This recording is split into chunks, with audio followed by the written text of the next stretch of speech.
right? For all the people who are feeling this FOMO factor of Vodafone. I mean, it's been a 30% rise in 2 days. So it's got to get everyone's eyeballs. But I'm glad you put down the facts. Balaji Subramanian, who also tracks this entire space, joins in now.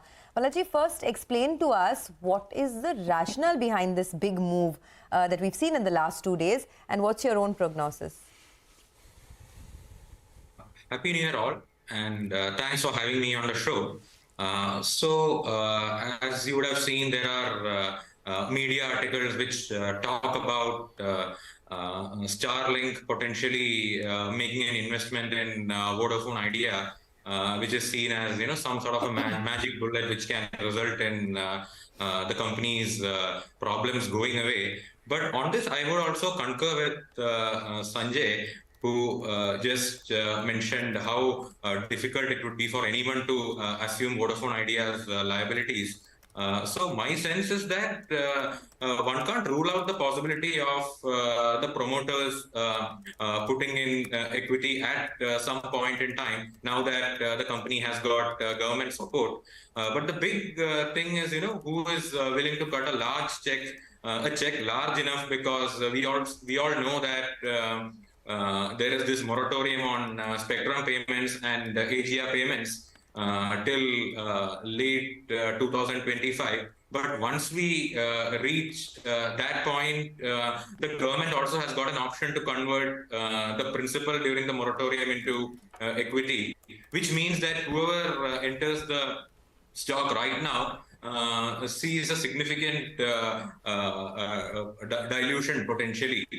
So that is what makes things a little tricky. But one thing which one has to keep in mind is that about a couple of months back, or rather 3 months back, there was this development on Supreme Court allowing both Voda Idea and Bharti to file curative petitions against the AGR plea. So in case there is some relief on the PV of the AGR liability, then things can potentially ease a fair bit for Vodafone Idea. But at this point, it still looks like a long shot. Okay, all right. Clearly stating that out. Good morning, gentlemen, both Sanjay as well as Balaji. Welcome to the show. Well, Balaji, I wanted to ask you about the other point. We were talking about tariff hikes in 2023. No material real hike came about. But in 2024, there is hopes again. What are you penciling in? My sense is that till the elections get over, the probability of a tariff hike remains low. But subsequent to that, I think there are a number of things to watch out for. One is that Vodafone Idea may still have not raised funds, but at least they are growing their absolute revenue, which was not the case maybe 6 to 7 quarters back. Number two, the extent of revenue market share gains for both Reliance Jio and Bharti Airtel has come off in the recent quarters, because, as I said, Vodafone also has been proving to be more resilient of late.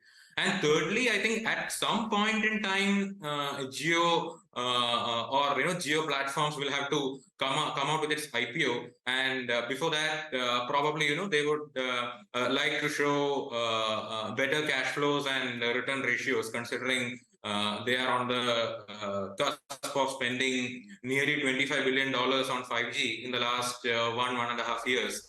So all that means that a tariff hike is inevitable, and maybe sometime in the second half of this calendar is when we will see that happening.